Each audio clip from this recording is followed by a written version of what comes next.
Welcome to the MyLifeInConcert.com podcast. I'm your host, Various Artists, and please join me as I travel back and revisit every live show I've seen from 1975 to the present. But the way that I worded it, I guess it came out all wrong.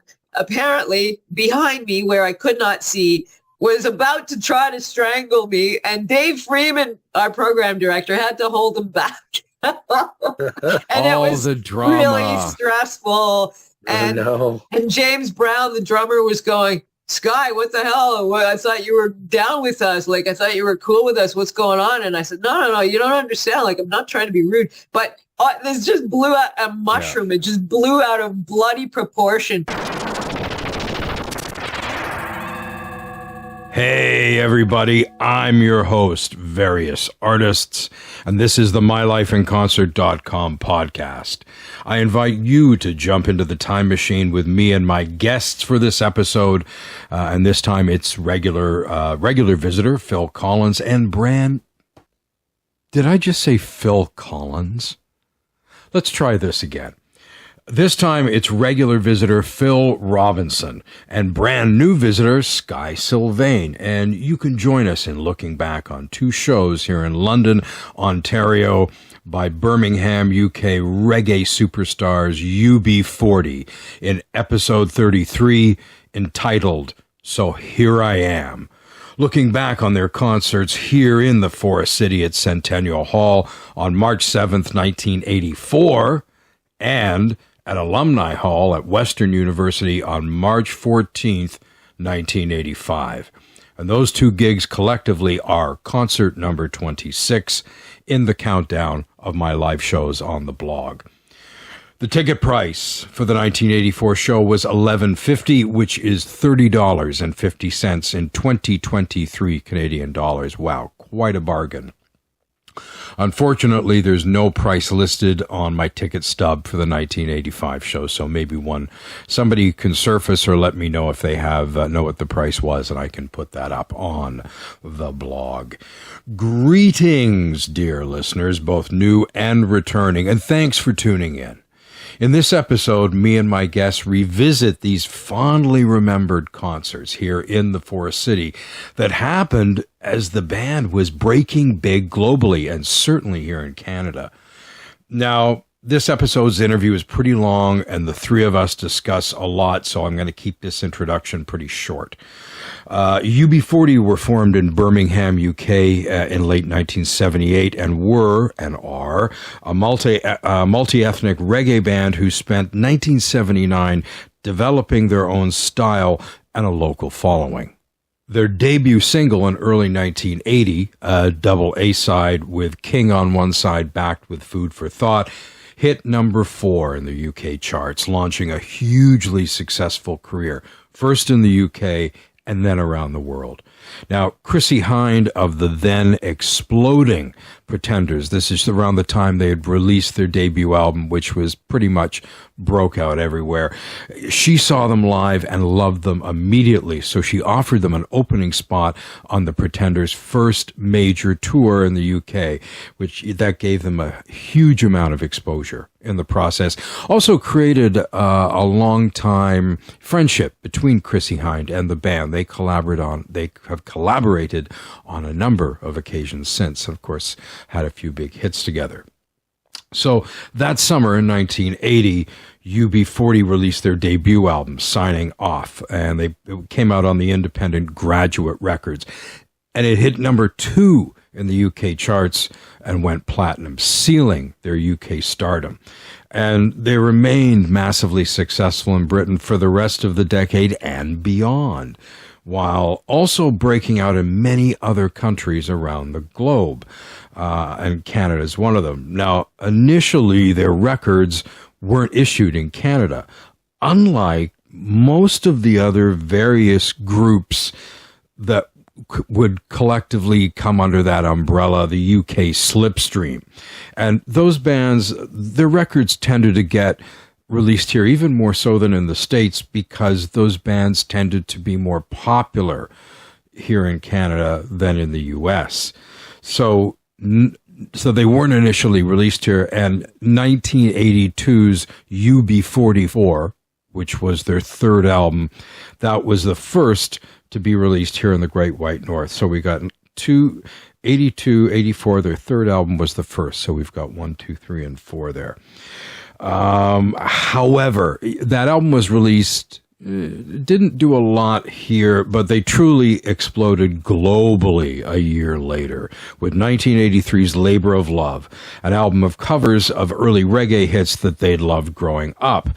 And the first single was a cover of Neil Diamond's Red Wine, which had been covered by Tony Tribe, and that was the version they knew.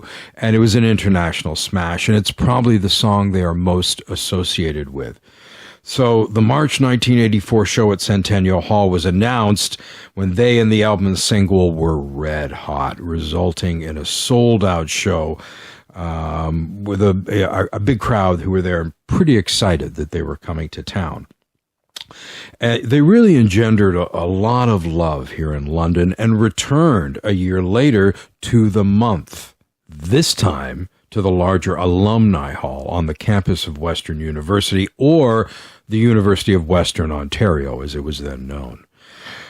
So again, it was packed. It was a sellout, and the band's follow-up album, Gefferey Morgan, that here in London had been in the top 10 albums here in London prior to the gig. So again, they really created a fan base here and a love for the band in this city.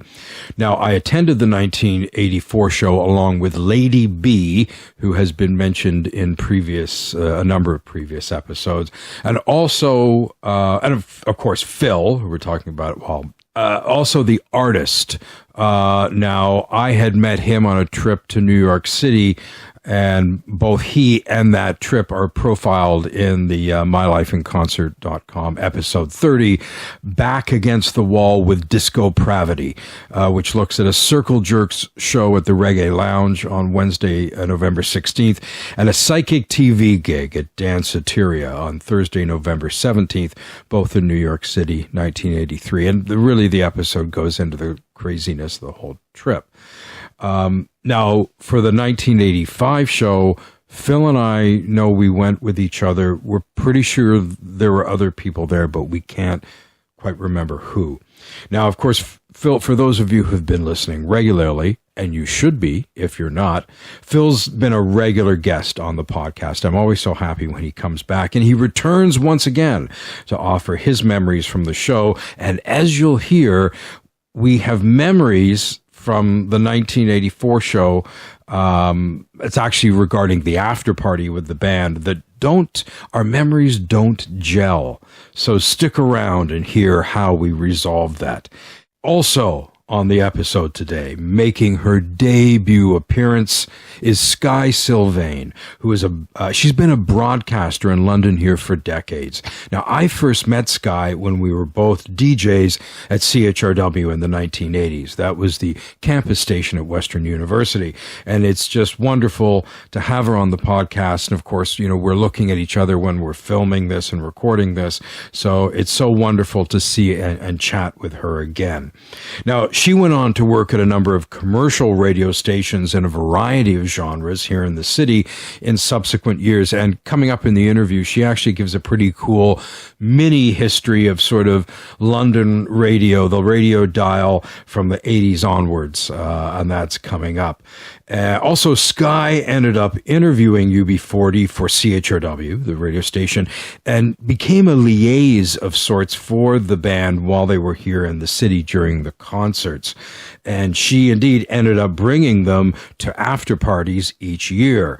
Now, Phil and I were only at the first one, but Skye was at both and has some very interesting memories, both good and not so good, from each. In fact, I have to really thank Skye for being, brave during this interview, as she chose to reveal some pretty difficult stuff surrounding the 1985 show. We all have, our moments where, like, whoopsie daisy moments. we all do it, and Skye is quite candid here about a particularly contentious one from that second visit. Oh dear. Anyway, you'll hear Skye discuss what that is all about and how it affected her. So stay tuned for more about those group after parties, set list shockers, questionable album autograph signings, excited band members, contrasting memories about meeting Allie Campbell, Astro's sweaty towel. Once again, we're back to those sweaty towels because that was a big thing in the previous episode 32 on the Stray Cats show from 1983. So Astro's sweaty towel and a whoopsie daisy mortification moment that preceded a UB40 interview for Skye and a bit of attempted strangulation. So that's all coming up shortly, but first I just quickly want to remind all you dear listeners out there to check out the mylifeinconcert.com website and blog, chronicling this and many other shows between 1975 and now. And I also have a related Spotify playlist to accompany this episode, and it's embedded into the website blog, and the playlist is entitled, and it starts with MLIC prompt, as I start all my playlists that way, Youth of Eglinton, VA's reggae favorites from the 1960s to the 1980s, and it's a compilation of my fave rave reggae and ska tracks, some ska, mostly reggae, from the 60s through the 80s. Now, I initially launched this playlist along with episode 18, Clash City Rockers, The Clash with Black Uhuru at CNE Grandstand, Toronto, Ontario, Canada, Sunday, September 5th, 1982, and I'm embedding it with this EP. I actually made up the playlist long before, but just stuck a title on it and put it up because it was fitting. So it's there again, and the playlist includes UB40 and Black Uhuru, as well as Bob Marley, Toots and the Maytals, Culture, Dennis Brown, Gregory Isaacs, Junior Mervyn, Janet Kay, Augustus Pablo, Max Romeo, and many more. So it's a fave of mine. It's one I play a lot, especially during the summertime. So you can hear this and my other Spotify playlists under my various artists username, but it's just as easy to search for mylifeinconcert.com or MLIC, or simply follow me on Spotify. And please like, follow, and subscribe on my Facebook and Instagram pages, as well as my YouTube channel, which features not only podcasts, but live footage from shows that Cublet and I have shot, along with vintage video clips. And I think I'd mentioned that I was going to be setting up a TikTok account. I might, but as that may be getting shut down, I'm thinking, let me just see before I sink time into this one. So that may or may not be coming. And finally, remember to hit that notification bell for new episodes. Okay, back to the concert and the interview. I'm going to play it, but just before, I do need to let you know, Phil experienced some mic dropouts and sort of phase outs during the interview. They're pretty brief and not too frequent. You can mostly make out what's there, but just to let you know, they're there, and it's there, and that's unfortunately how it is, but most of it is okay. And also this EP ended up being maybe a bit swearier than some of the others, so maybe not good for the younger kiddywinks. But finally, I'm so happy to finally get this interview live. I'm recording this intro of March of 2024, whereas the interview itself was recorded on February 25th, 2023. So this one has been a long time coming, and that's why the chronology of some of the things mentioned in the podcast is a bit strange and very last year, because it was last year. Okay, with no further ado, here's the interview. Let's roll it. All right, we're here today with two guests on the podcast. Of course, we have returning once again, one of the regular contributors to the mylifeinconcert.com podcast, Phil Robinson from the UK, who is initially also known as special guest. Say hello to the listeners, Phil. Hello, listeners. It's nice to be back. And today we have a brand new guest to the podcast. I would like everyone to welcome Skye Sylvain. Now, Skye, I knew Skye back in the 80s and 90s here in London. We were both on CHRW, and she's a broadcaster and has been involved in so many things with media through the years. She's just a wealth of stories, and I'm really happy to have you here today, Skye. So please say hi to the listeners, Skye. Well, thank you, Brent. Thanks for inviting me. This is really fun, and it's so nice to chat with you again, and Phil, of course, as Phil and I went to art school together, Beale Art. I didn't know that. And not only that, high school. High school, yeah. I didn't actually, I kind of more hung around the art department because I knew everybody there. I didn't take... Okay, so my memory has you as one of us, but that's because you were always hanging there. I spent so much time hanging because I knew loads and loads of people there. Yes, and I was at Beale for a short period of time, so I didn't take art. I don't know why. And you and I went to Laurier High School in London, Ontario together as well. That's amazing. I know, and it's so nice to see both of you. I know. As we're broadcasting on the audio feed, but prior to this, we're on the Zoom video, and it's so nice to see both of you. You've picked up a slight British accent, which is so delightful. Well, he's been there a couple of years. Just a couple since 85, right? 85, yeah. So it's been now a while. 38 years. I know, it's strange. It's like flown by. I've spent more time here than I did in Canada. Yeah, incredible. And back in the day, we would hang out and put on fake British accents when we spoke. So it's only fitting that you would be there. And I knew when you went, I went, oh, this is perfect for Phil. So way to go. How has life been in the UK? Good, yes. Eventful. Amazing. And you various artists, so nice to see you. And, the history that you and I have, you used to be on the radio I believe it was the show before mine, right. I think, at Radio Western, CHRW. Right. In the 80s. Because didn't you do sort of a show? It was kind of what was happening around town over the noon hour, like live events and bands who were playing. Right, because I did Friday mornings from 9 till noon, and you started at noon.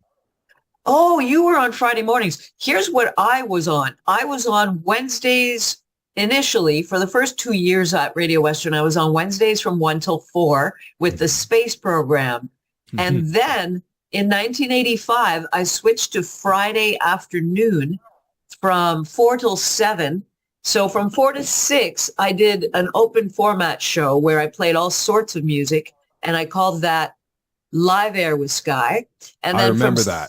6 p.m. to 7 p.m. on Friday night, I would do the London Review, where I would feature as many local artists as I could who were performing at, whether it was Bullwinkle's, Call the Office, the Key West, and other venues. And I would play their music, fill up that whole hour every week, and I would have as many of the London musicians on the air as possible, meaning like I'd have interviews with them. And then if they had a new record, frequently they would break it on my show if they were, it was their choice, if they let me break the brand new vinyl or recording if it was on reel to reel. And it was a Friday night kind of staple where here are the gigs around town, and this is who's playing where and when in the next 7 days. And I had more than 50 different local bands on that show in the course of several years until I had to stop it to fit in my radio broadcasting at Fanshawe College. And so after 5 years at Radio Western, was it 5 or 4? I put Radio Western on hiatus and went into radio broadcasting, and then went into it professionally. Worked at everything from country to rock to pop to adult contemporary and top 40 hits as well, back in the 80s and into the 90s. And then in the 2000s, I was at rock and pop for over a decade here in the city at a station. I don't know if you want me to mention the names or not. You can whatever you like, whatever you want. Okay. Like I wasn't here at the time, so I was at AM 1410 CKSL, which is no more. I was on the music team and I was an engineer there, which means like I ran voice tracks. I pressed the buttons for other DJs. And simultaneously, I was on what's now Virgin Radio in London, but back then it was called CIQM, London's Better Music Mix. And at the time, it was at 103.1 FM. And now it's at 97.5 FM as Virgin. And I was the first woman on that station. So I did both AM and FM. Then I got hired while I was still in college. I was still a student. I got hired full-time at BX93, which is now Pure Country, 92.7 FM. And I did that for 6 years. I was full-time. I was middays. I became the first woman in Canada to host a solo weekday morning show without a male sidekick or a male co-host in 1993. And I did every shift there from midnights to promoted to middays and then into swing, afternoon drive, evenings, and all sorts of, in 6 years, they move you all over the place. So as well as, like I said, the morning show. And then I got laid off. So I returned to Radio Western where it all started in 1983. So we're talking, I was laid off in 1995, February 13th, and went on to Radio Western. And then fast forward 9 years, while I'm still at Radio Western, I was offered a part-time gig at the pop and rock station that was really huge at the time in 2004, 102.3 Bob FM, which is now known as Jack FM 102.3. And so I did over a decade there, and I did weekends and evenings on voice track or live middays for as a swing person. It was not my shift. It was my good friend and colleague Taylor, Jody Orr, who passed away in 2018.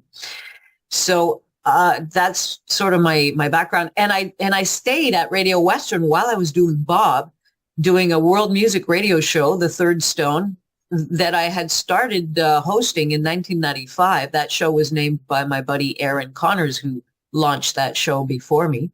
He lives in Taiwan now. And so it's music from around the world. And gradually I started adding music from up your street, merging what I had started in the 80s with the London Review, which was London music.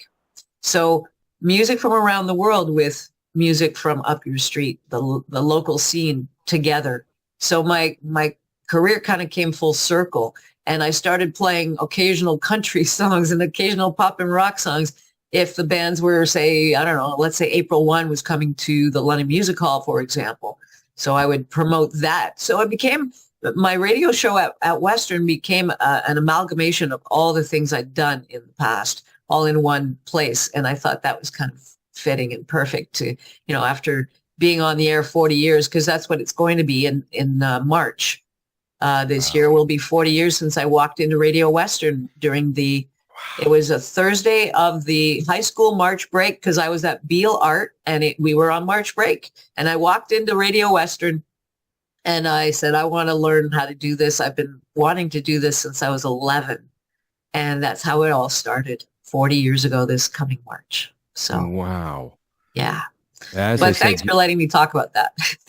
Well, thanks for coming on and sharing all that. I mean, as I said, you've had an incredible career, and I look at the number of firsts that were involved. So very, very impressive. And I always remember you a very driven person and always very busy, but good at juggling a lot of things, probably better than I was. I would burn myself out. I've become burned out thanks to that. I'm not as good at multitasking now, but people say, why did you leave? And I say, I didn't leave. I was laid off after a decade in a mass layoff at Bob FM. They laid us off in two waves, the part-time wave first, and a month later, the full-time wave. And 2 days after the full-timers were laid off, they changed the name to Jack FM. And so that was not a choice. That was in 2014, July 21st for my layoff, and later in August for the full-time layoff. And so I've remained at Radio Western, though I took a hiatus in what year are we in? 23. I think it was 2020. I know because the COVID thing threw a wrench on time, and I lost my mental clock. And in 2020, I put that on hiatus because I was recording from home, and it was taking literally 4 times longer to do a pre-recorded show than to do one live. And that was 12 hours a week, or every other week, actually. I was doing it bi-weekly on Radio Western. And I simply didn't have the time because I'm holding down a full-time job as well that has nothing to do with any of this. So I just said, you know what, I'm juggling too many things in my life. Let's put this on hold.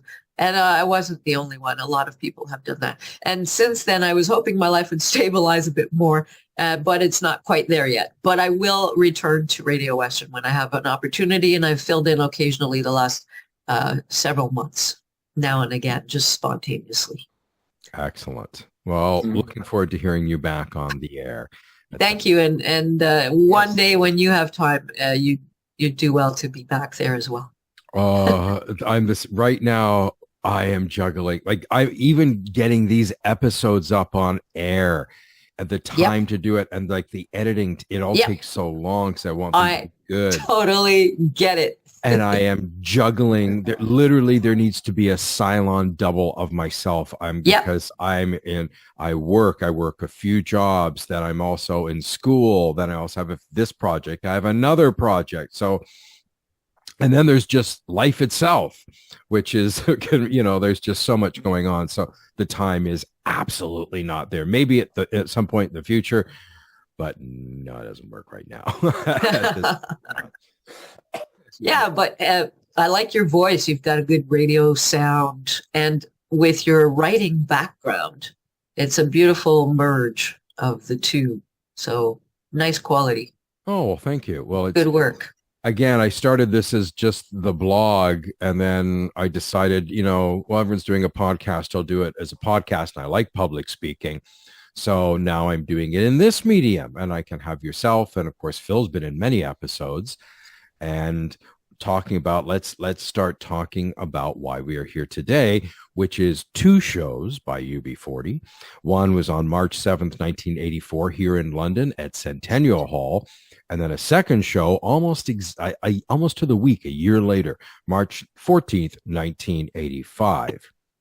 So let's start talking about, so we've kind of gone about where we were at this time of the gig, because actually I wasn't on Radio Western. Actually, the first UB40 show started 2 months before I started at CHRW.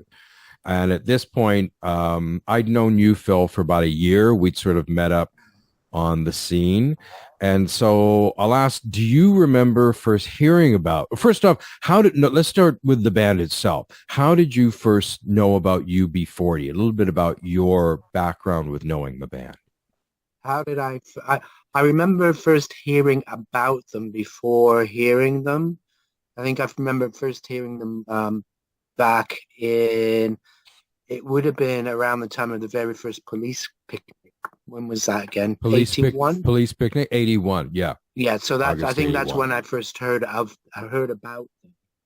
them. But I can't remember when actually, they weren't signed to any sort of North American label at the time, I don't think, with the first album.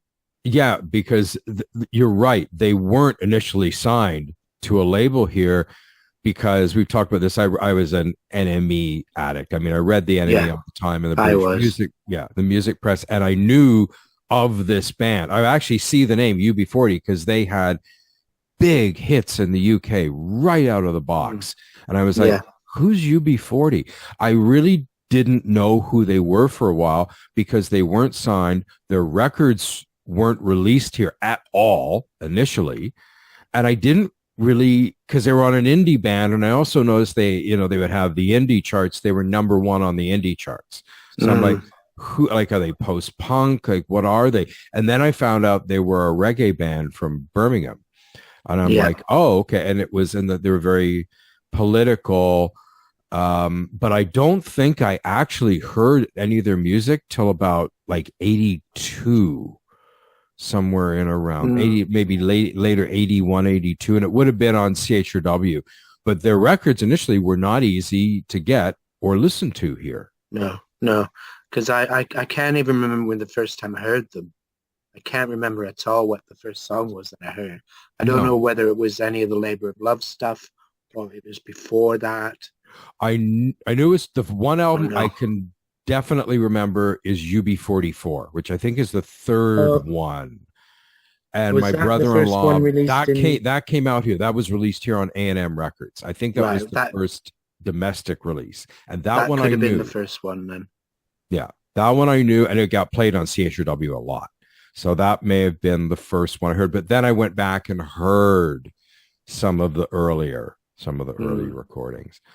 Skye, what about yourself? How did you first learn about the band? Do you remember it all? Or have any memories in that regard? You guys must have heard UB40 and heard about them much sooner than I did. I don't recall hearing of them, but before I even get into that, I wasn't even listening to alternative music until it was 1980, I think fall of 81, but I was only briefly tuning into Radio Western at the time. So I didn't hear about them because they weren't on the air there until I don't recall.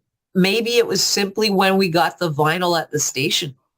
Maybe in 83. Yeah, that would make, well, 80, yeah, it would have been 82 because UB44, that one came out. I know people that had it. I remember hearing it on this. That's the first one I recall, but I have a feeling I may have heard someone playing an import on CHR. But anyway, it was around. Probably where I did as well in 82. Right. Yeah. And do you have any memories about hearing the music, your reaction to the music? Did it hit you at first or later? Recall anything in that regard? Well, reggae was a new thing for people living in London, really.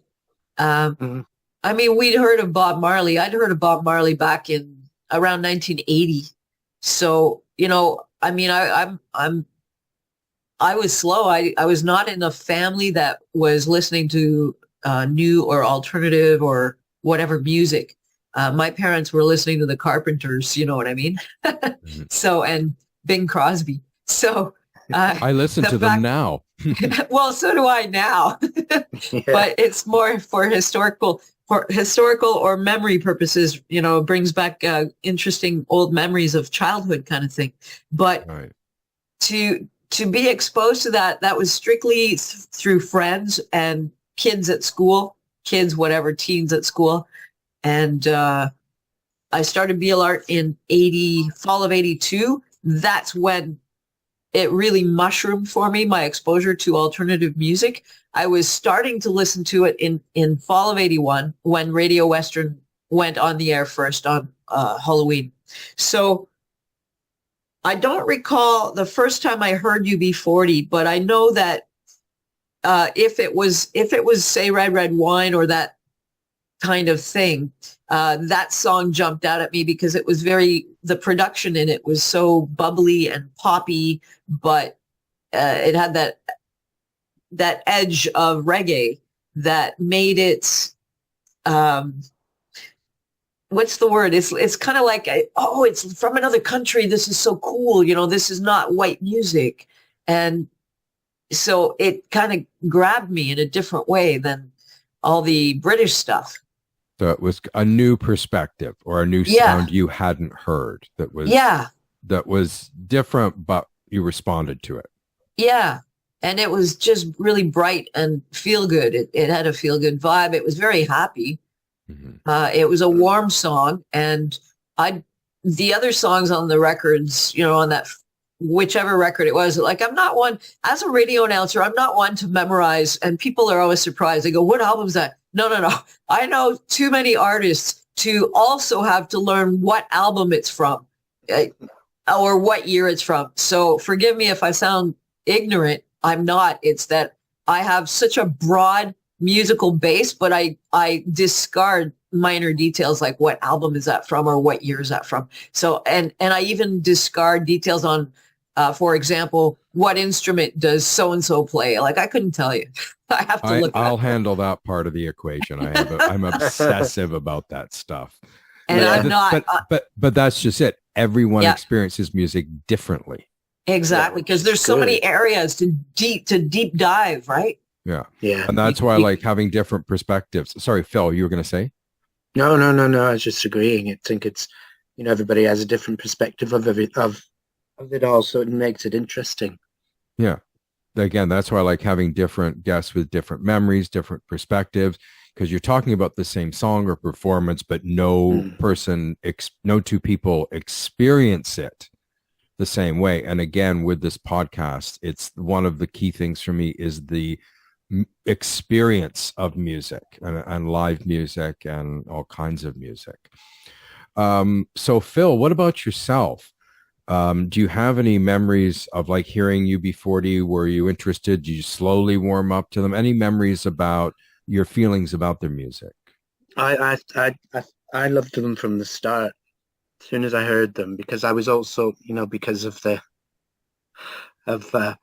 all the sort of ska and two-tone stuff. So it kind of opened up my ears to listening to reggae, because it wasn't a thing that I'd heard.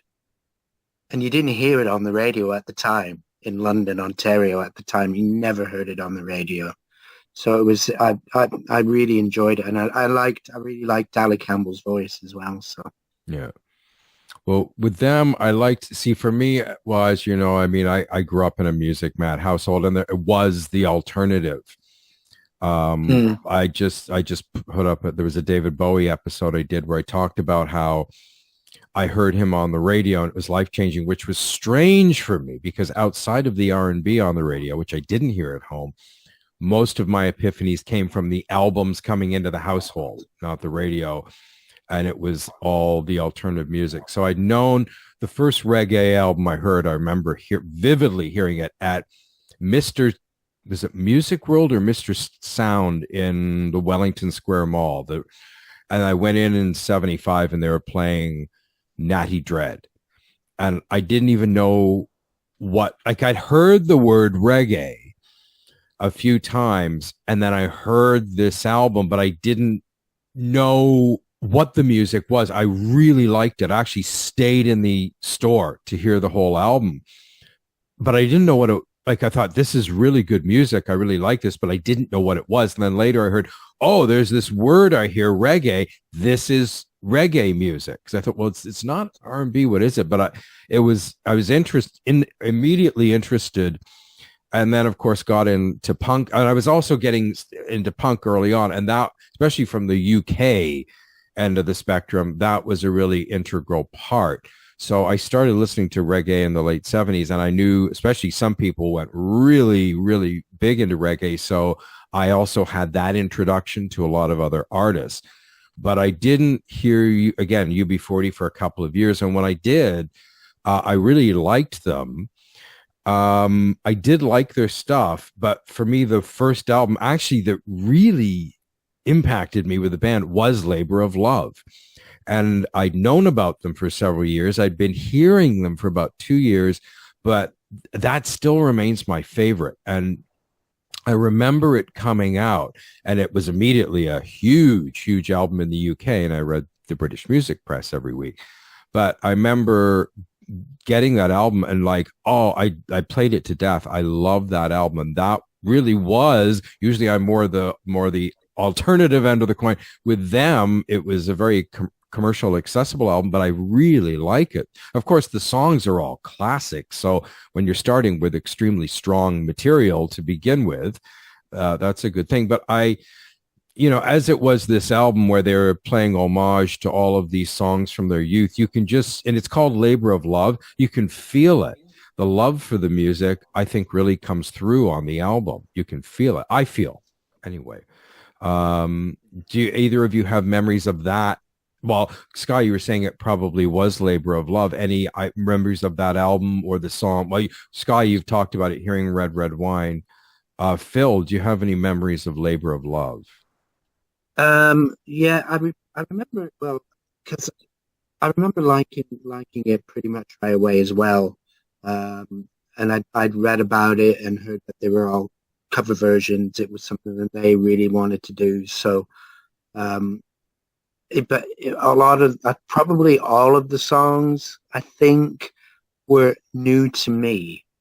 Because I'd never really sort of delved into reggae. I used to see the reggae section in the record shops, but I never really delved into it, so I didn't know any of the songs. So it was all new and fresh sounding to me. So I think that was probably another reason why I liked it. And it was, as Skye said, it was it had a happy sound to it, and it was nice, and it was summery. You know, it was good. I think that's probably what I liked about it, really, because it was refreshing. Yeah, because same with myself. I mean, I'd been listening to reggae, but the only song on that album that I knew was Cherry O Baby. And I only knew that because the Rolling Stones had covered it on Black and Blue. And some of those songs I went on to hear later, but at the time I didn't know them. Yeah. But that album really captivated me. And in the previous episode, on the trip to New York City, I talk about going there in '83 and and bought my first Walkman in New York City and took some cassettes along because I knew I could get one there cheap. And one of them was Labor of Love. So I have this, I associate it with New York. So I remember going through New York, listening to it on my iPod, not my iPod, Walkman. So it's kind of a nice, yeah, I'm confusing my eras of a portable audio technology. So I kind of have that association. Okay. So they've been around a few years. They're a sensation in the UK. Their records are starting to be released here. And then this album and the single Red, Red Wine takes off to be a big hit. And next thing you know, they are coming to the Forest City, London, Ontario. Do either of you, I'll start with Phil on this one. Mm-hmm. Do you remember hearing about the show? Do you have any memories about the show, getting the tickets, any of that? Right. So I don't remember hearing about the show itself when it first. I probably saw an advert in the London Free Press at the time. I don't know. It could have been you who told me. I can't remember. I don't remember getting a ticket. I remember really looking forward to it. I thought, oh, this is going to be interesting to see what it's going to be like live, and quite excited because I always have loved seeing live music anyway, but especially at that time, anything coming over from the UK was especially exciting, and it was coming to our town, so that was even more exciting because you don't have to travel far away to go see them, you know.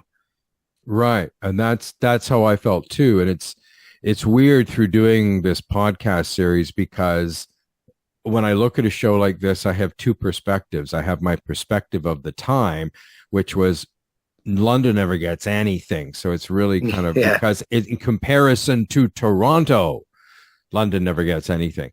Now, again, going through this, I can't believe how many great acts came through London on all different levels at that time. I was going to sort of just say that as well. And like looking back, when you look back, you think, God, nothing ever happens, you know, because you were younger and you thought, oh, it's so boring here. There's nothing happening. You know, everything's in Toronto. But then when you look back, you think, God, there was a lot happening. There was a lot happening. And there was, we didn't get as much as Toronto, but that's, you know, Toronto's a big major city and London's a smaller place, but we still got quite a lot of bands, and it was very creative as well. Mm-hmm.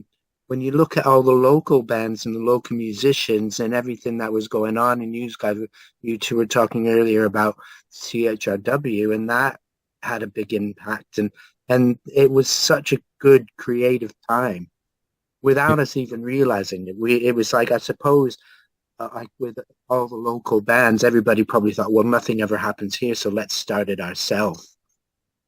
I think I agree with everything that you said. And you look at everywhere south of the GTA, there's nowhere else like London. I don't think Kitchener-Waterloo had a scene like this, probably because they were too close to Toronto, and the other places weren't big enough. Like London, looking back going, wow, we really had something here. It was really singular. Now, for myself, I don't remember hearing about the show, but I do remember, like, I just remember like it being announced, and it's like, wow, they're coming. This is really great. I was excited about it, and I knew we were going to be going, and we went with Lady B, and also my new pal that I'd met in New York, who I'm calling the artist. And the four of us ended up going.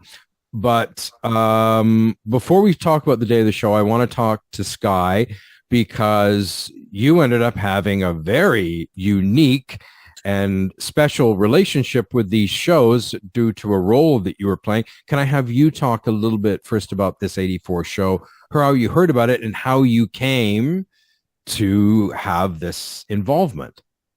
Well, I recall, it's hard to differentiate the specific details as to which of the two concerts, but I recall people at Western, where the radio station was situated inside the University Community Center. They got wind that the band, although this was in 1985 when I interviewed UB40, I had the privilege of interviewing the band in 85, and Radio Western listeners, or CHRW at the time listeners, were aware that the band was coming for an interview, and they were hanging outside the radio station doors waiting to try to catch a glimpse of the group. It was kind of cool because, you know, you felt the energy. There was this excitement in the hall, and there were posters right outside the hall on the concrete blocks and on the door with the show that said tonight, UB40, Centennial Hall. And so anyway, but in terms of the... Just to interrupt, I know of what you speak, because that was the same thing with myself with a few other shows where I was interviewing bands that were playing. And of course, there was that common area, that tiny common area up front. And it was a few shows that was just packed with people because they knew they were coming. So they showed up. I love it. Yeah, it was an exciting time.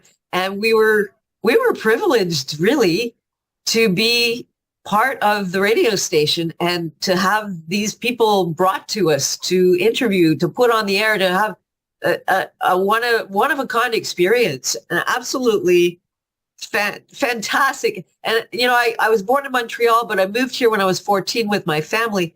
And I distinctly believe that I would not have been able to get into radio in Montreal because there was not a venue nearly as approachable as CHRW was, where anyone in the community could come and they were welcomed by the radio station and able to do a show, or at least, you know, some shows if you didn't get your own slot. And this is how my career started, thanks to that itsy bitsy little radio station that I fell in love with. And so I don't bring me back to your question, I guess, because there's, you know, I don't want to hog all the airtime here. Well, what I was asking is, of course, you had a very unique role, behind the scenes role, for both of these shows. And I wanted you to talk just a little bit about how you came to be involved, if you have memories of that. Just to let the listeners know kind of your involvement, what it was, and maybe how that came to be. So the first year, I don't believe anybody interviewed them, or if they did, I don't recall. And so we went to the show, but after the show, I somehow have a way of getting backstage. I don't know exactly why, but I've been lucky with it since I was 17.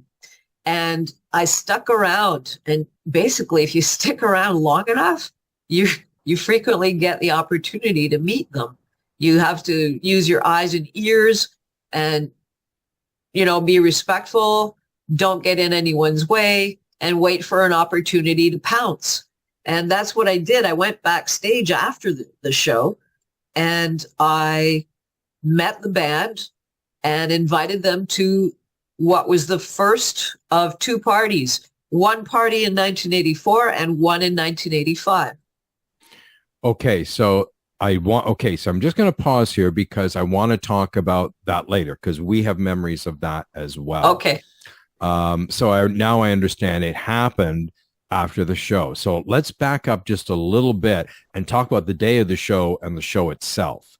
Do you have any memories, Skye, of the day of that show or anything prior to it or the show itself? I don't have memories of, what I was doing that afternoon kind of thing, but I can tell you that whenever I'm on the way to a show, I'm excited and I can't wait. And I knew that there'd be a lot of people from the art school that I went to, Beale Art, the radio station, a lot of the DJs were there. And that's what I was just primed. I was, excited and I was looking forward to it. And we had a great time. Nice. Now, Phil, do you have any memories of the day of the show, I have a few, but I'll let you go first. I don't have many, but I have a few.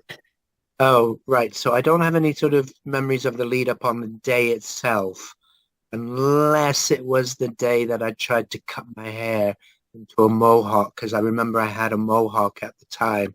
And what I tried to do was cut my own hair on the side, because all I wanted to do was have it nice and short and longer on the top.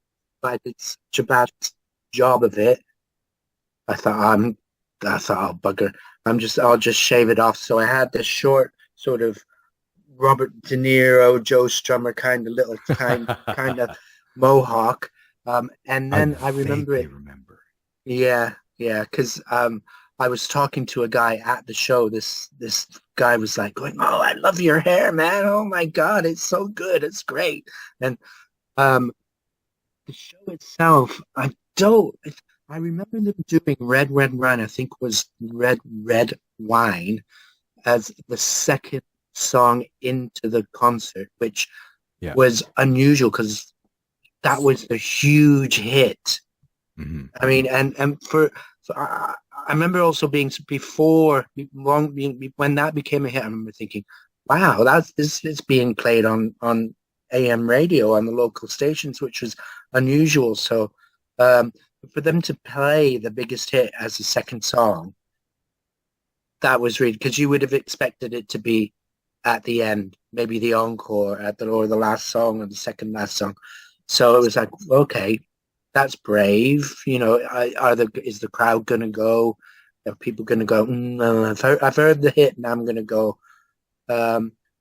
It's weird because I can't remember much else of I remember really enjoying it and thinking they're so much better than I thought they were going to be. Such a good live band. Yeah. Your memories are pretty much mine. That's the one thing I remember about the show is they did Red, Red Wine, like right at the start of the set. And I went, like, I thought for sure that would be the set closer or encore. I thought, wow, that's strange. And I also remember how good they were. They were just an amazing live band. I also, one other thing I remember from the day vividly, and especially for after, it was freezing. Yes. It was one of those absolutely bone-chillingly cold Canadian winter evenings. It was like -20. It was brutally cold.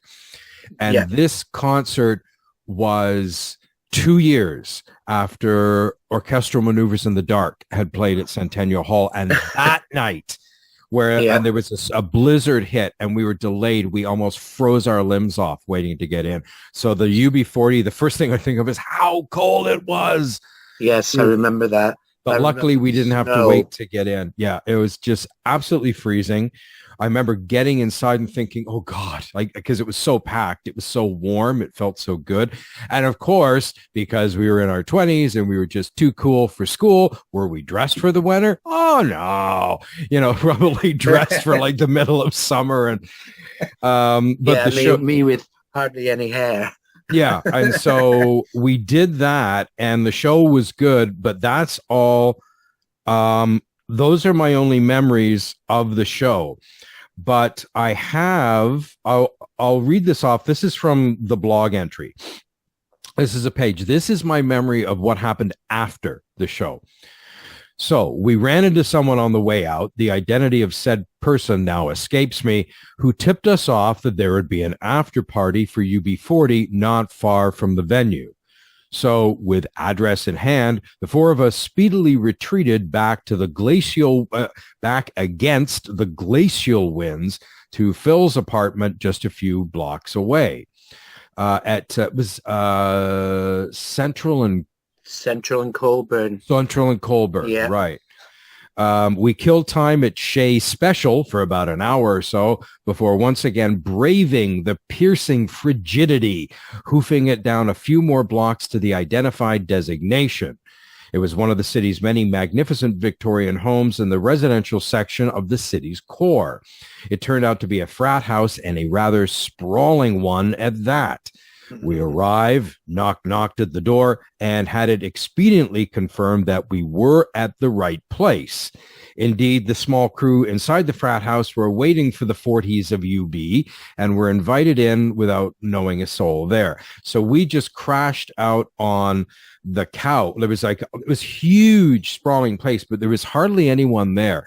And they let us in, but they weren't really talking to us or saying anything. So it was the four of us, you, me, Lady B, and the artist, sitting around waiting. We had nothing to drink or no party favors, so we were getting really bored. And we sat there for a long time. And we just said, the band's not coming. No, the band is not coming. And we decided we were going to leave. And we were getting ready to go. And the door knocked. And who should be there but Skye with the band? So, Skye, can we return back to your evening? You met the band afterwards. What happened next? Well, I'm backstage. All I can remember, I don't remember lots and lots of details, but I do remember that it was sort of a long wait, and I was just hanging out. I can see the bricks on the sides of the walls at Centennial Hall. And finally, I got the opportunity. I don't know if they were leaving the change room, the dressing room, or what, but I had a chance to meet several of them and started saying, "Hey, you guys, there's a party. There's a the radio station people have put on a party." You're saying it was at Central and Colburn, right? Okay. No. That's Phil's apartment. That's where he lived. That was my place. Yeah. That's where you lived. So we went back there, defrosted for about an hour. I get it. Okay. I don't remember that bit, but go on. Because my CHRW compatriot Paige Graham says it happened at the DJ's house, Dean Perlmutter, on Talbot Street. The party did that party. Dean Perlmutter on Talbot. No? Well, I don't remember where it was. I don't remember whose house. I don't remember where. No. For that first party. Dave Freeman lived there. And I know that. And I can say this because he said it online. Because so it was at his house. I'm about to talk about a story that happened at the party. And he saw my blog entry and said, "Thank you for describing my bedroom." So so I'm about to describe what was his bedroom at the time. So wherever that is where he was living, that's where it was. But it wasn't Talbot because it was down the street from where Phil lived. We didn't backtrack. Like it wasn't far from where Phil lived. That was his place was almost in between, because he didn't live far from Centennial Hall. No, and the place is not far from Centennial Hall. So I remember us wandering, and it was snowy and it was cold. And I remember there was one time we were almost about to give up because we couldn't find this house. And then we eventually found him, and there it is. And then we went in, and as Brent said, I remember sitting there for ages and thinking we didn't have anything to drink. There was no drink there. Yeah, we had nothing, and it's like to leave, the band and then show up. Guy turns up with the band and a ton of booze. That was the next thing I was about to point out, is not only did they show up at the party, but they brought a ton of alcohol and other things as well. So the party really got rolling on all fronts once Skye had arrived with them. and after that, I was a hero for the next month. Every DJ on the air kept saying, thanks to Skye for bringing the band UB40 to the after party. And it was like, wow, I hit the jackpot. I was so happy. And honestly, I'm sitting here. This is granted, 39 years ago. I'm sitting here trying to remember, did I walk with the band? Did they pile into a van and bring me up? Maybe that's what happened. I can't recall. And I might have jotted down some details in my diary. I should dig that out one of these days to see. But yeah, I don't know if we walked there or if we vanned it. I can't recall. Yeah, because it's not that far from Centennial Hall where we went. It wasn't that far from Centennial Hall, but oh my God, it was a cold evening. Was cold. Really cold. Brutally it was. Cold. Yeah. I do remember that. And I also remember Red, Red Wine being their second song. And we're all looking at each other going, wow, why are they burning through their biggest hit so early? But it didn't matter because we were all telling the people that were, the odd idiot that maybe won tickets on CKSL or CJBK or who knows, they would exit after that. And we said, maybe it's strategic. It's to get rid of that riffraff. I hadn't thought of that. And kind of leave the core audience. I hadn't even thought of that. It's it's their way of giving the middle finger to the those that just won tickets for the hit single and get the hell out and don't bother staying. And then the rest of us can party because the rest of the set was fantastic. Oh yeah, they were great. And Cherry O Baby and Please Don't Make Me Cry was what a great song. Oh my God! I'm glad you have more memories of the set. Like I figured they did most of the album, but they probably did things like King and Food for Thought and things like that as well.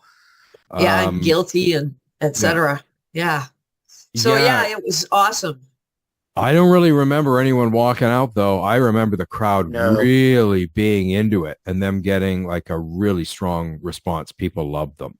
Absolutely. So, Skye,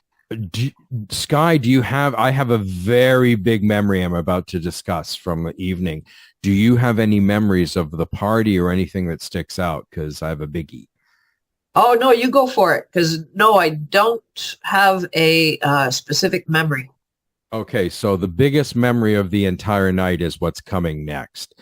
So the band was there, and of course, the moment they came in, everyone ambushed them. I remember you couldn't even around every member, especially the key members, it was like several people deep. There wasn't a ton of people there, but everyone had ambushed them. And that's not really my thing to sort of like get in somebody's face when they're, although that's funny in terms of what I'm about to say. So I thought, well, I'm going to try talking to them a bit later, but maybe kind of chill for a bit. And the party had been going maybe a half an hour and they had great music playing and they had like these concert hall level speakers. And it was obviously a mixed tape. And I noticed that the wires kind of went upstairs to a bedroom.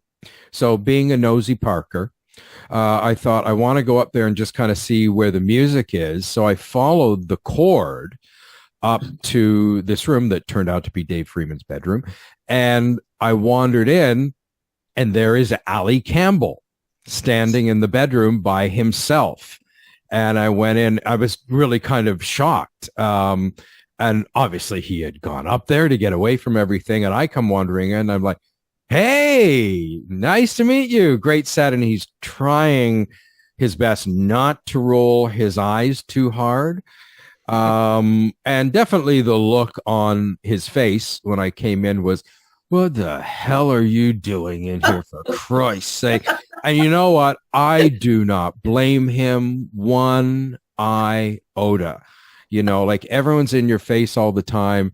So I totally get that he was a little cold at first, but did that deter me? No, I stayed. And so of course there was this room. It was obviously the house's music room. There was tons of vinyl, just tons of everything. And he was going through the record collection and he was picking out some records to put on. The one he had in his hand was a big club hit at the time. And it was Eartha Kitt did a big club hit at the time, Where Is My Man? And that's the record he had in his hand.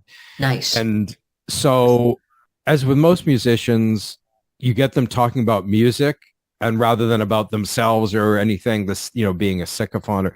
And actually, that was one of the things I actually liked the Eartha Kitt record now, but at the time I felt it didn't kind of work. And I sort of said, oh, I'm not too big on that. And that actually may have thawed the ice rather than me being just a sycophant saying, oh, yeah, you're right, everything's amazing. I find too, if you kind of are more of a real person, unless somebody's way out there, they generally realize, okay, this isn't just sort of an industry ass licker, as it were. And so we started talking about music, and I vividly remember he told me three stories he told me. One of them was, now this was the time Michael Jackson was just at his, Thriller zenith.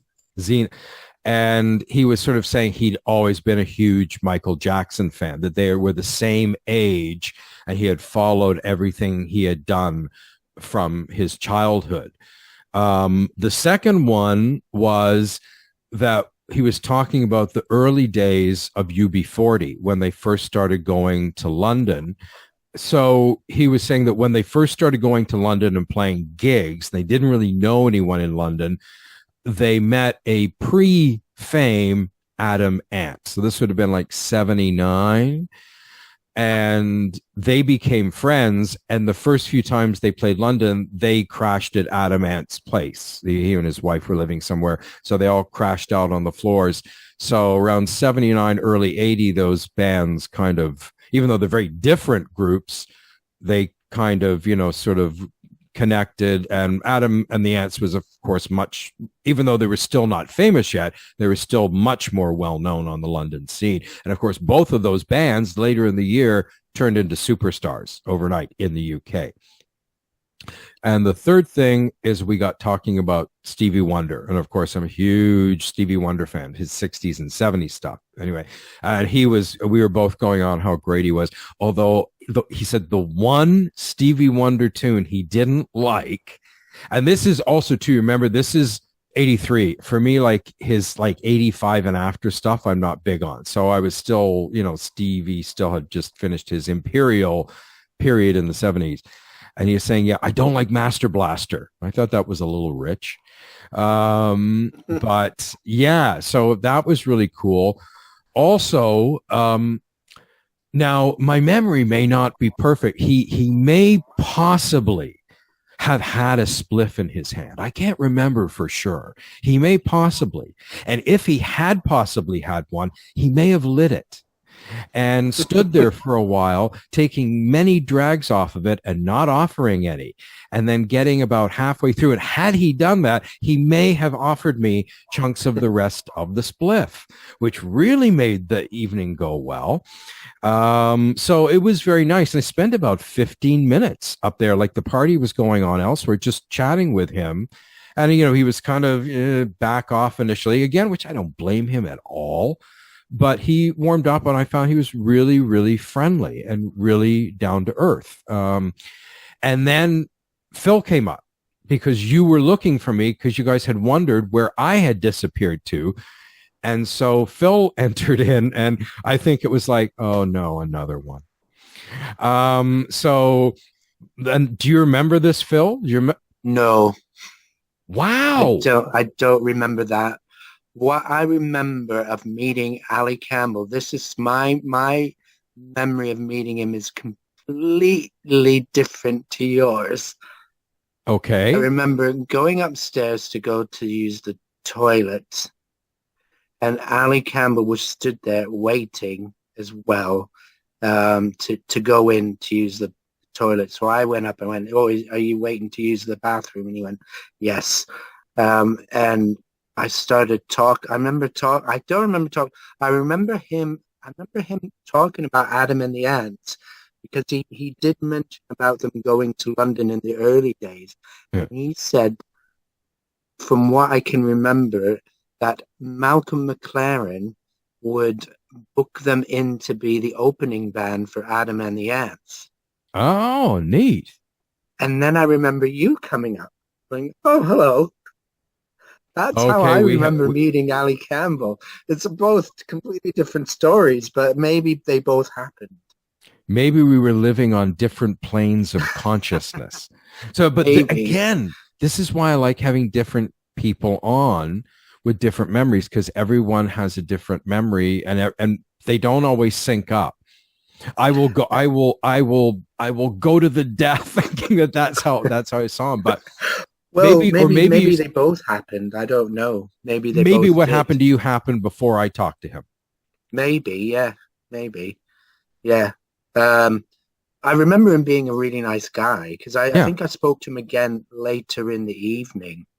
I remember being downstairs and being amongst the band, chatting to them.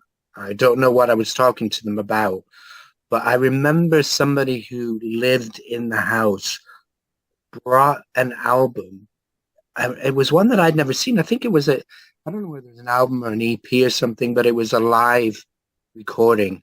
And they brought the album and to get them all to sign. And because I was stood there with them, he gave the album to me as well to sign, which I'm pretty sure that I did as well, because all the guys kind of looked and laughed.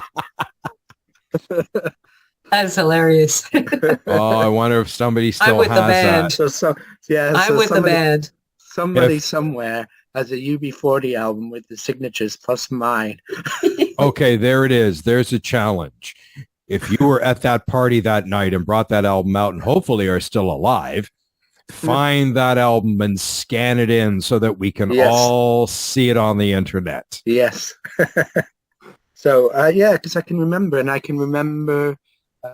Lady B. Is that one, Lady B? Yeah, Lady B, dancing with one of the guys. Oh, see, I've forgotten this. Yes, and I remember she came over and said, afterwards she went, I'm not going to use the term, but she said, he got a little bit excited, let's say. Because they were dancing quite close. This is neat, because I don't recall this at all. So I don't recall these bits. Maybe this is when I was talking to him. I don't know, but this is really cool to hear. Yeah.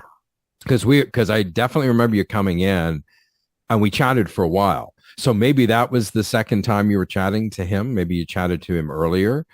And then everyone found us. It was because I think it was about another 5 minutes, and then people were like, this is where you are, and it got a flood of people, and he went down, and it kind of ended. But it was a cool, each one of us had a conversation with him, and really, really nice guy, Ali Campbell. Yeah. And other than that, I don't have any other memories of the party. Just we were there for quite a while. I can remember them leaving, because I think we left just not long after they left. Okay. I remember shaking his hand, going, "Oh, what's your name?" Like I didn't know who he was. What's your name? He went, Ali, my name's Phil, and we shook hands, and then they left, and I remember 3 girls left with them. Yeah. And then I think that's right after they left. I think we left pretty quick as well after that. Yeah. All 4 of us went back to your place, and we just crashed wherever, because it was a pretty small apartment, and we just it was. Yeah, all of us crashed till we could take the bus home in the morning. So that was that night, that year, that concert. What about 1985, Phil? What do you remember about the 1985 show? Not loads. I don't really. I remember going to it. I remember really looking forward to it because they were so good the year before, and I remember not being disappointed at all the second time either. I thought they were still good. That's all I remember of the concert. I don't remember.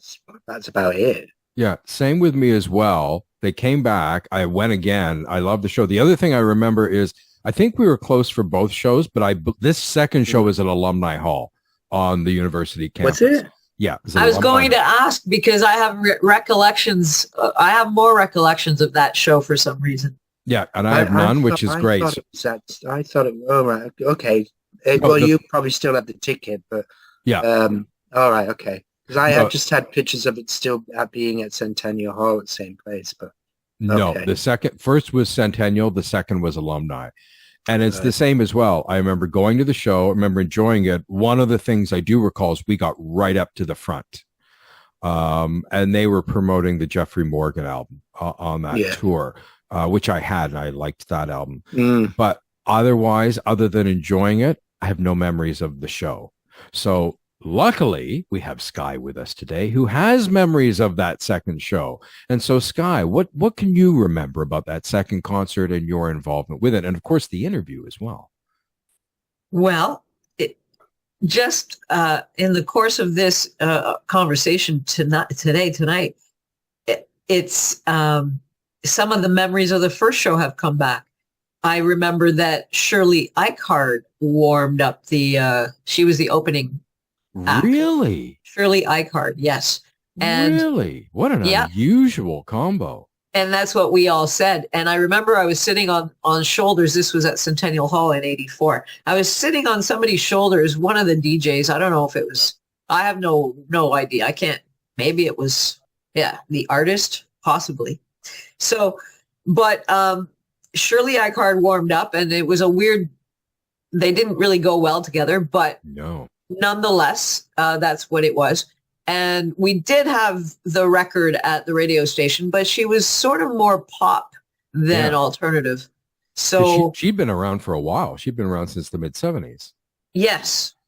And they were kind of rebranding Shirley into trying to make her, more new wave-ish a little bit, at least visually, if not sound-wise. But again, we did play her record at Radio Western. So she was the warm-up act for the first gig. And backstage, I clicked with UB40's drummer, Jim Brown, or James Brown is what we were basically referring to him as. And he's the reason that he talked the rest of the band into coming to the party the first year.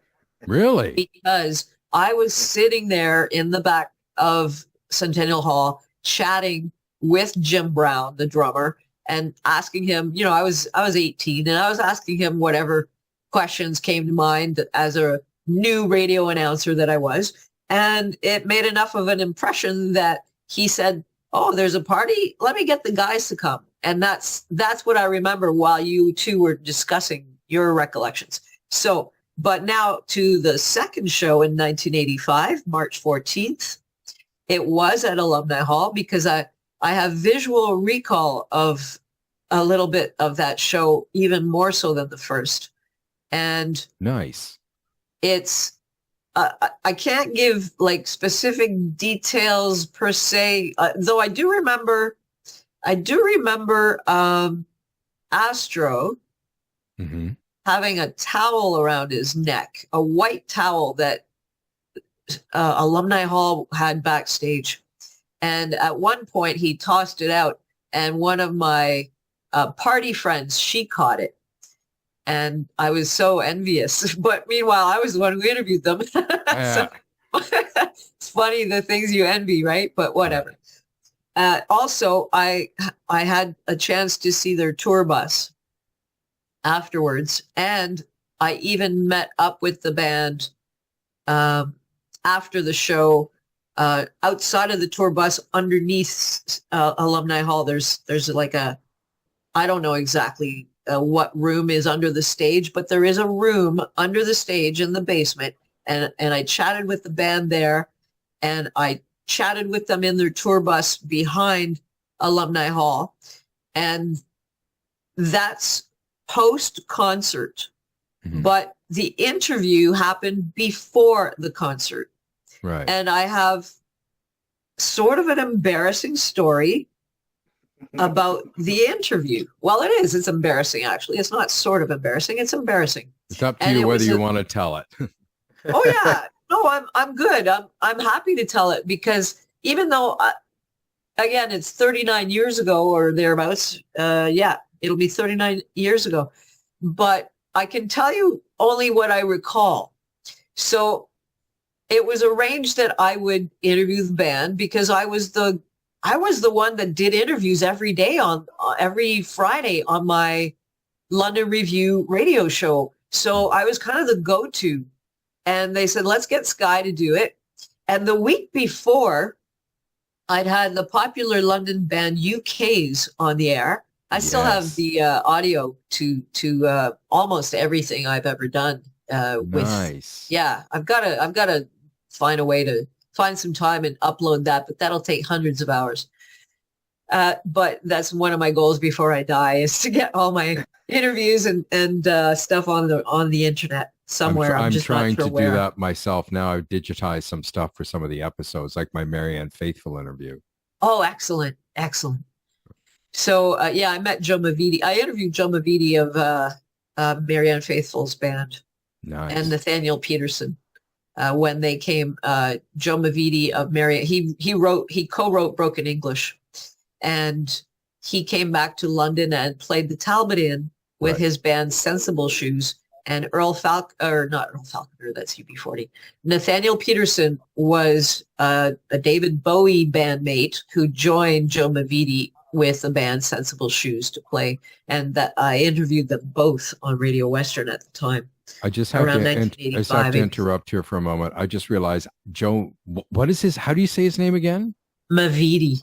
I realize I've been mispronouncing his name forever. I thought it was Joe Mavidi. So thank you for correcting me on that point. As far as I know, I've always called him Mavidi. And the year, 1 year after I interviewed Joe Mavidi and Nathaniel Peterson, I was at Billy's Montreal Smoked Meat on Dundas a year later, and they were coming back to town.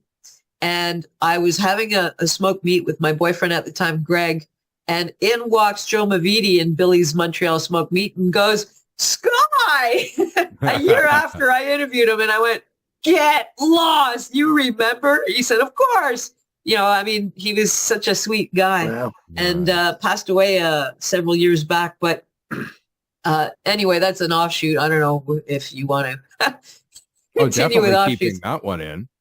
Oh, cool. So, but with regards to the UB40 interview, because I'd had UK's on 1 week prior, and UK's said, and am I allowed to swear on this podcast? I think so. I sometimes I do, so go ahead. I won't swear. I'll be quoting. So I'm quoting the lead singer, Rose White, who passed away less than a year ago, sadly, as the one that said what I'm about to say. She said, fly fuck. I fly fucked. Like she was talking about something regarding what she did on stage. And she said, I fly fucked. And it was live. And it doesn't matter that she said it, not me, because it was on my show. The responsibility goes on my shoulders.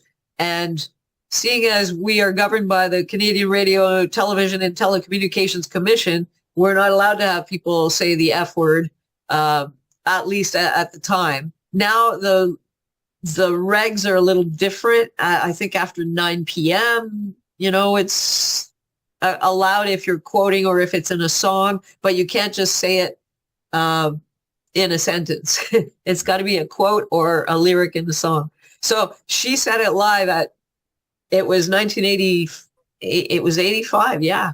And she said it live on my show in the afternoon on a Friday. So it was like I was fresh from that, and I'd been, told don't let this happen again. And because I was only in 1985, I was only 19 at the time, or maybe 20, I guess. Yeah, I was 19 or going on 20.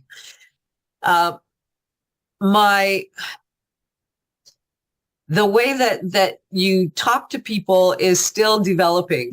Yeah, and that part of the brain hasn't matured. And so I wasn't good at communicating things, even though I was on the radio. I wasn't getting paid to be on the radio, but I was on the radio and I was learning how to communicate. And sometimes you put your foot in your mouth, and I did. This was not live. The band was sitting in the room beside the studio and the on-air studio and the production studio. in room 42 of the University Community Center at Western Radio at University of Western Ontario at the time. And I said to them, and I didn't pick my words right. That's what it came down to, because it was just a slip of the mouth. I wasn't trying to be rude. I wasn't trying to be disrespectful, but they misunderstood completely. And I said to them, being 19 or 20 and stupid at the time, I said, look, I had a ban on my show last week that said the F word. And because, you know, I'm helping you out. This is a promotional thing. I'm doing you guys a favor. Like, it came out wrong. Yeah. They said, this isn't a favor. I said, I don't want you guys to swear when we are, in the interview, because it's going to fall on me. But the way that I worded it, I guess it came out all wrong. And they took offense. Buckle under.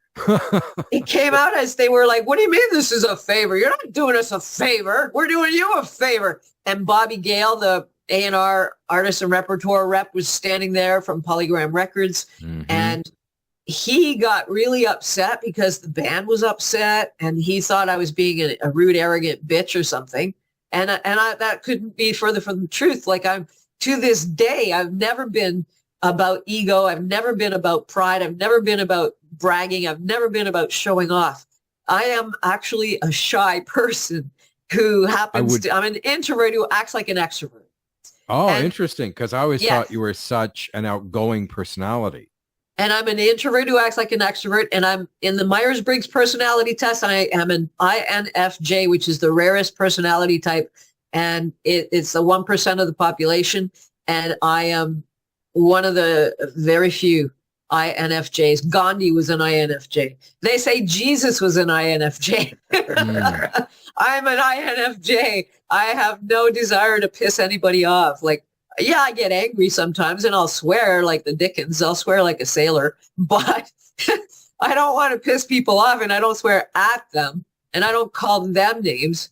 And so anyway, I didn't swear at UB40. I just said, I'm doing you guys a favor. Can you please do me a favor and don't fucking swear? But they took offense. Bobby Gale, apparently behind me where I could not see, was about to try to strangle me. And Dave Freeman, our program director, had to hold him back. And it was the drama. Really stressful.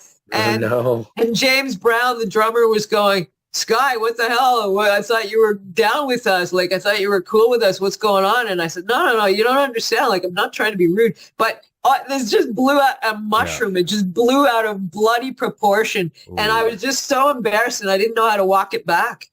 And I was just this kid. And I just blew it. I blew it. I put my foot in my mouth in front of a really huge band. And so anyway, it was, Ali Campbell was not impressed.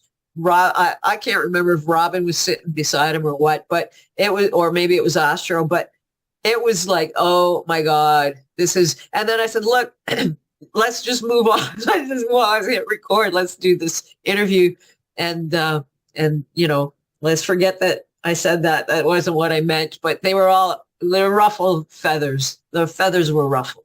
Well, I can relate, maybe not quite the same circumstance, but about a year later, I did an interview with The Cult. It was my first big interview. I met them too. It's terrible. It's awful. And I just asked the stupidest questions, and it just, I can't even bring myself to listen to the interview. And they actually, Ian Asbury, well, we won't go. Yeah, he was actually a bit of an asshole. Well, you said it. I didn't. Billy Duffy was actually very nice. Yeah, I remember him too. He was a little testy during the interview, but after the interview, he was very nice and talkative. And I thought, where the hell was this during the interview? Yeah. I can tell you stories. We could do a whole segment, a whole other episode on bad interviews that went wrong. Well, because to be honest, I didn't have too many. I did have some. But that was like my first big one. And I just thought, oh, man, did I blow this one? And you feel terrible at the time. You're young. It's your first experience. Yes. I was depressed for a month or two. I was embarrassed. I didn't want to leave. I remember not wanting to leave the house, even though neighbors wouldn't have known. They didn't listen to Radio Western. And besides, none of this was on the air. This was all before the interview. Right. But I felt bad. Yeah. Oh, no, I get it. I totally understand what you're saying. And it was afterwards, underneath the stage at Alumni Hall in that room after the show, that Ali Campbell, he saw me after the show. I walked in, but I didn't feel welcome. And I walked in and he said, we're going to write a book. You're going to be in it. And it's not going to be complimentary. And I just felt like a freaking loser. It was awful. and I didn't know what to do or say. And I just went, okay, like, sorry. Like, whoopsie daisy. I don't know how to fix that. I don't know how to fix it. Yeah. And it was really, really embarrassing for me. But the funny thing is, I brought them to that party that night. Really? Because that's what I thought you had said. Okay, so after everything I said, let's go to the party. And they said, okay. And this one was on Richmond, 1 block north of Oxford. At the time, it was a lawyer's office in a heritage mansion with a bowed window facing the funeral home. On the northwest corner. It was the house, 1 block north on the northwest corner. Yep. Richmond, 1 block north of Oxford. I can't remember the street. We'd have to Google map it. And that was the second party I brought them to. So I didn't, despite ruining my image in their eyes, I didn't ruin it maybe I did ruin it in the eyes of the DJs, because they all kind of came to me and said, what happened? What happened? And I was hoping it would be on the reel-to-reel, but it wasn't. Nobody hit record until the interview. So there's no audio of what it was that I said, but I said it wrong. I'm sorry. I apologize now, okay? And I apologized to Bobby Gale a year later or so when he called on the phone. I said, look, I wasn't trying to be rude. I apologize. I was out of line. But at the same time, Bobby was never the most understanding, kind, gentle human being either. I'm glad you're getting to say all these things, and notice how I'm not contradicting you. That's fine, and I won't put words in your mouth. But yeah, and then when I met people, because it had scarred me emotionally, I met people along the way over the years, and I told them my run-in with Bobby Gale, and they said, that's not unusual. So it hurt my feelings, and I wasn't trying to, and I apologize. Bobby's spirit, can you hear me? As he passed away mid-April, 3 or 4 years ago now. And I was shocked to read that. It was a shock for me. I didn't even know at the time. I found out 2 months after the fact, when my mentor from FM 96, the music director, Greg Simpson, died. And that's how I found out, because I was reading an article about Greg's death, and Bobby Gale's death was cited in there by a woman who had actually hired me, Sharon Taylor. She was the program director at Energy 1200 in Ottawa, and she had hired me to work, or she was on the verge of hiring me to work there, and I ended up turning her down in the end to stay in London radio. But she had written an article that mentioned Bobby's death as well as talking about Greg Simpson's death. So that's how I learned about that. But yeah, it was difficult. It's a downer. Sorry. It's a downer part of the UB40, fun that we had. But I still played them on the air after that. I still did, because I've always had it in me that don't be nasty. Like, I was brought up to be kind, to turn the other cheek, to be what you want others to be like. So I did not hold vengeance. I did not take it out on them off air, on air in any way. I just said, you know what, this was a bad learning experience. And I guess what I learned is you can attract more bees with honey than vinegar. That was the line that I learned after that. And I was only 19, 20 ballpark. So that was a painful lesson, though. And it sucks. Broadcasting, when you make mistakes in your broadcasting, it's embarrassing. And that's another, we could do another show about stuff like that. Things that I said that ruined, the way that I felt about my broadcasting career, things that I said on the air, like when it went on, died, etc. But it did go on to thrive. So, I mean, it's like anything in life. I mean, there's always going to be ups and downs. We make mistakes. Doesn't mean that you're ever nice. It's not something you want to do. No. Yeah. No, and exactly. It was just simply a reflection of my inability to know how to communicate in a way that, for whatever reason, and I can't remember my exact words chosen. What did I say to the band that offended them so much, other than I was trying to explain my stance about swearing, and I shouldn't have done it because, for one thing, we weren't going live. So what the hell was I thinking? But whatever. Learning experience. Yeah, you're in the moment. You're not always seeing the big picture as well. And I was nervous. Yeah. I was definitely nervous. I remember asking them in the interview, so how do you perceive fame? And Ali said, I think it was Ali who said, I think it's a bad TV show. The TV show Fame at the time, based on the movie, which was, it had come out, I don't know, 82, 83 ballpark. So I wanted more information, and their answers didn't go in depth as much as I was hoping. I was exploring being recognized. I was exploring being asked for autographs myself, because I was 19, 18, 19, 20. This radio thing was new and it was working. It was taking off for me. I wanted their take because they were experiencing fame. By 1985, they had fame. And I wanted them to talk about that. And they didn't. They just dismissed it as it's a really bad TV show. But you got to remember, you're saying 85. They experienced big fame in the UK in 1980. By that point in the UK, they'd been hugely famous there for half a decade. So you go. They had lived it. Yeah. Maybe they just didn't want to. New. Yeah, they maybe just didn't want to talk about it anymore. Yeah, unfortunately.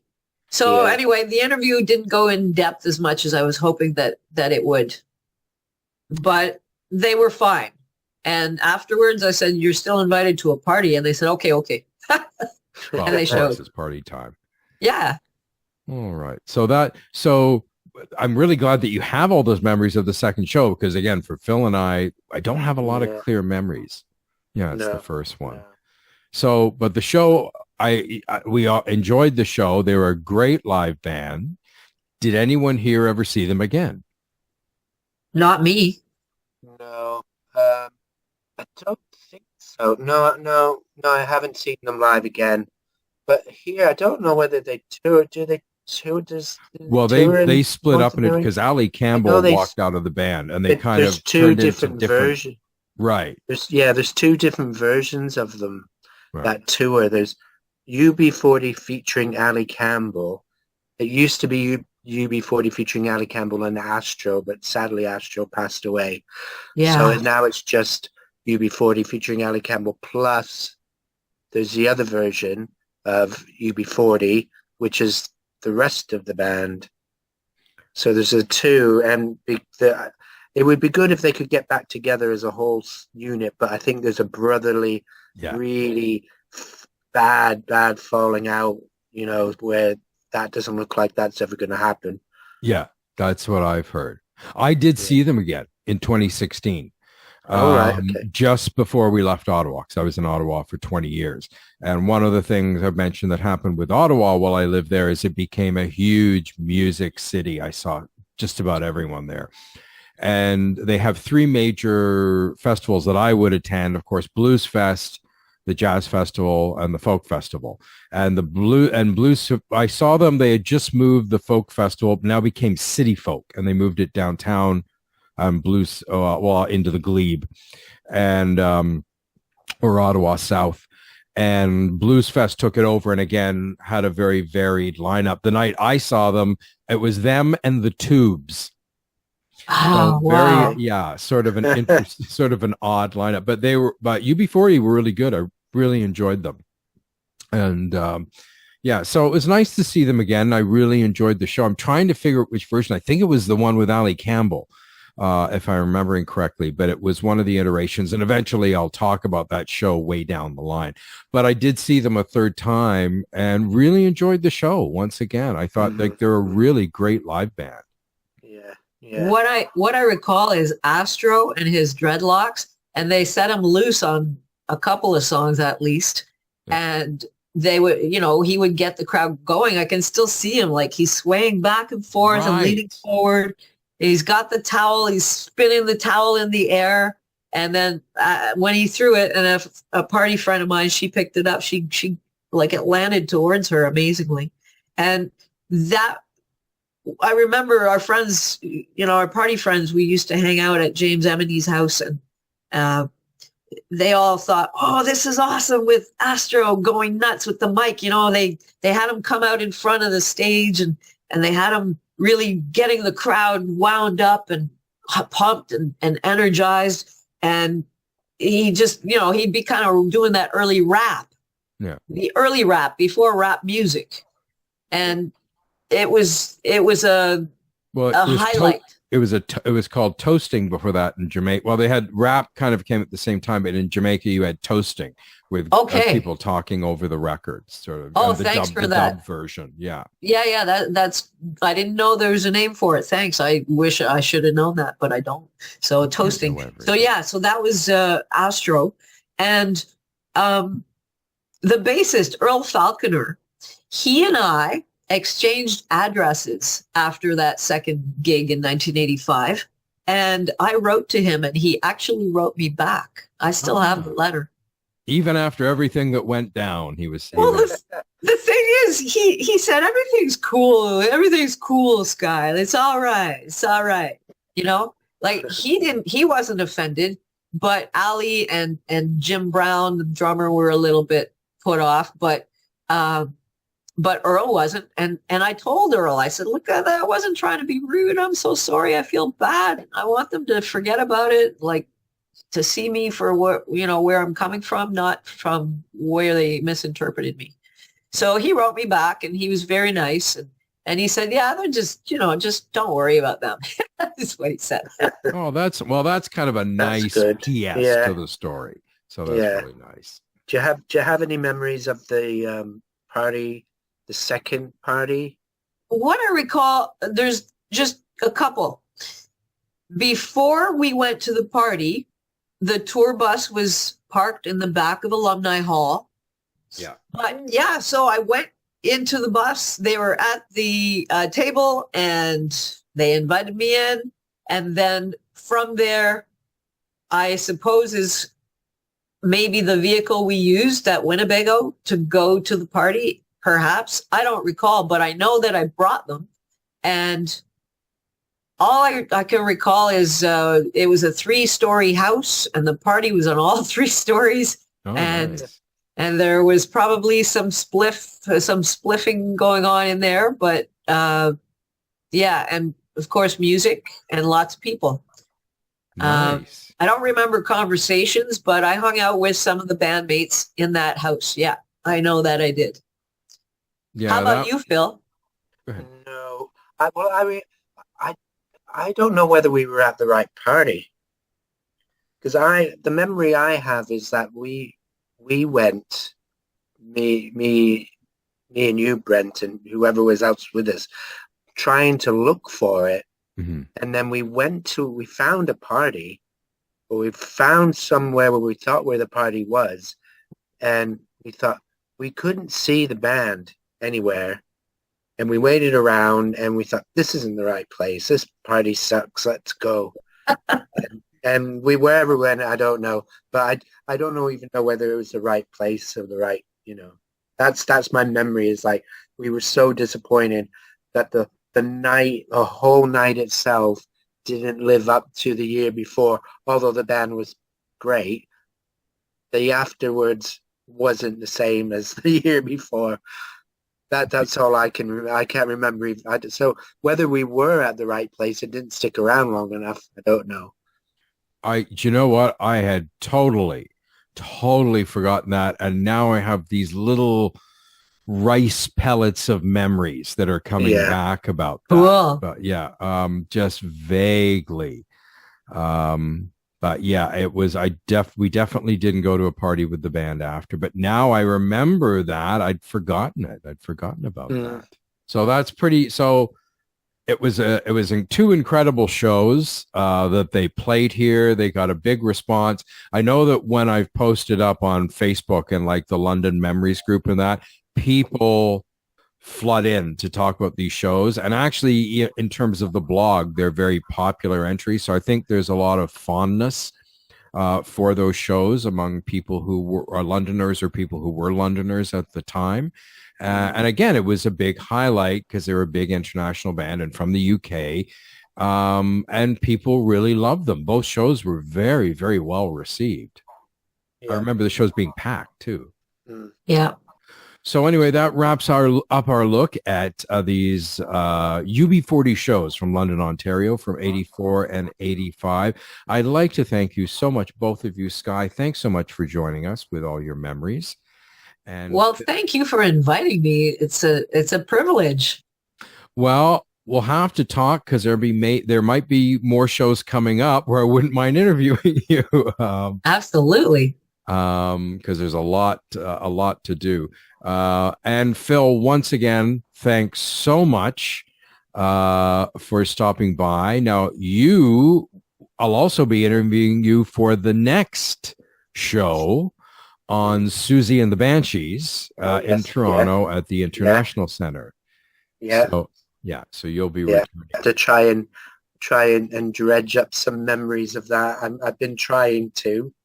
That's another one of those shows where I definitely have some memories of the show, but it's what happened after the show that is ingrained in my memory. Right, okay. And all I'll say is it's that period in the 80s where didn't have much money, was driving a lot of bad cars, and that often did not work out well for long distance trips to Toronto. And this would be one of them. So anyway, thanks to both of you. Thank you. Phil will be back. I hope to have you back too, Skye. And thank you. Thanks once again. It was a pleasure. Yes, nice to see both of you. Yes. Party on, you guys. Nice Love to see you. all three of us together. It's great. Let's not leave it. Let's not leave it 38 years. Yeah. I agree, Phil. You were such a great guy. And Brent, so I got to know you through the radio station too. All right. Thanks so much, everyone. This is so well, there you have it, and all the drama. Thanks again to Phil and Skye for taking the time out to share your memories and for also being damn patient in waiting for this one to see the light of day.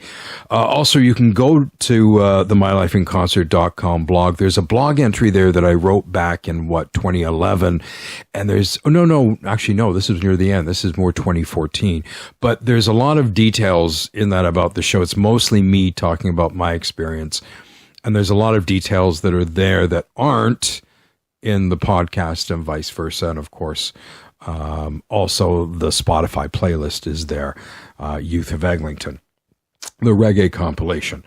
Now, as mentioned at the end, I did see UB40 another time, and I'll be discussing that third show way down the line as part of concert number 191, covering Ottawa's 2015 City Folk Festival at Lansdowne Park with Van Morrison, Wilco, Lucinda Williams, The Tubes, and of course UB40. And that was Wednesday, September 16th. Well, actually, no, that was several days in September. Actually, Wilco and Lucinda Williams will both be coming up multiple times down the road in the podcast series, and Van Morrison will also come up before this concert, before that show for concert number 121 from the late Noughties, although the Superior Van show was that 2015 set at City Folk. Wow, what a night under the open stars. Incredible gig. So, lots to look forward to in the future. Coming up next in the mylifeinconcert.com series. Oh boy, it's this one. Okay, so After years of devoted fandom, I finally get to see the one and only Susie Sue and her plucky banshees in a cavernous but wonderfully air-conditioned venue on Toronto's outskirts. Now, I'd been following Ms. Sue since the early days of punk rock reporting in the UK. In the UK press, I'd see her there, and I knew that she'd been part of the Sex Pistols sort of inner circle, the Bromley contingent, as they were called. Billy Idol and a bunch of others were involved, and I know that the band had launched at the very first. They played their first show in the first version of the band, played during the 100 Club Punk Rock Festival in London, England in September 1976. Susie and the Banshees did not make their recorded debut until the Hong Kong Garden 45 was released in the late summer of 78. And I remember the first import copies arriving here more around like November of 78 here. Now, in the UK, it was a top 10 smash. And for me, it remains one of my absolute favorite singles of the 70s. However, it was with the debut album, The Scream, that they truly laid down their legacy by, and along with Magazine's debut from earlier in the year. For me, those are the first two documents of a new type of dark, experimental, and angular music that would come to be known as post-punk. And of course, with the Banshees, it was also the launch of the whole goth thing as well, even if that wasn't their intent. So that was it. I was a huge Banshees fan, had all their music from that point forward. And so when this time came that I was, going to be able to finally get to see them live, I was pretty damn stoked. However, this gig is another in an ongoing sub-thread in the MyLifeInConcert.com series that could be called Concert Disasters, with said disaster happening before, during, or after the show, or during all three for those extra lucky occasions. For here, this one, it would be more before, not during the show. The concert was good, but it's the after story. It's anyway.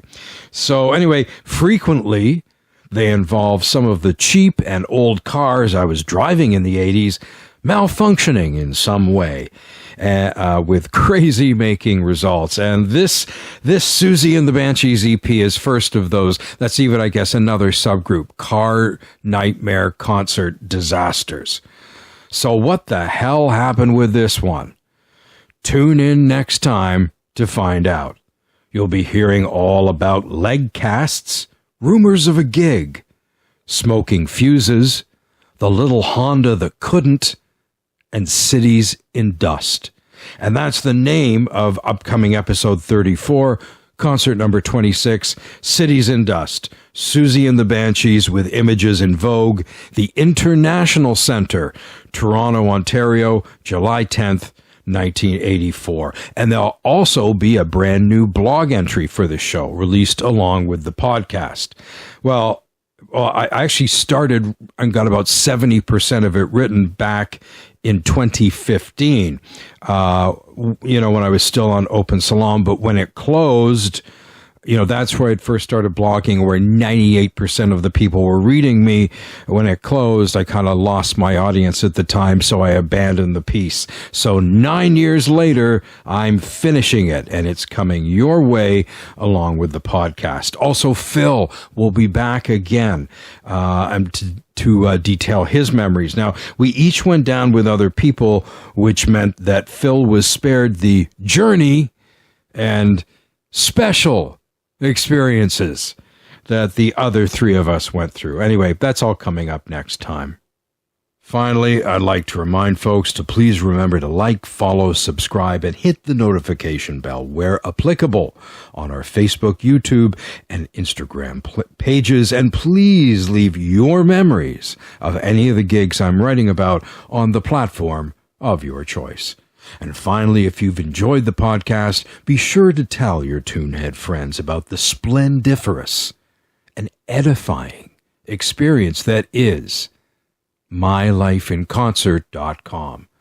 Tell your stoner Aunt Susan. Tell your armchair critic author Arthur. Tell your concert-going gallerist Georgina. Tell your t-shirt collecting talent acquisition manager Tina. Tell the live music junkies in your life. For heaven's sakes, just tell them. Tell them all about the magic and wonder that is the mylifeinconcert.com podcast. I'd like to say a big thank you to listeners, both new and returning, for taking the time to tune in. This is your host, Various Artists, signing off. Once again, we'll meet up at the next concert. See you then and there. Bye for now.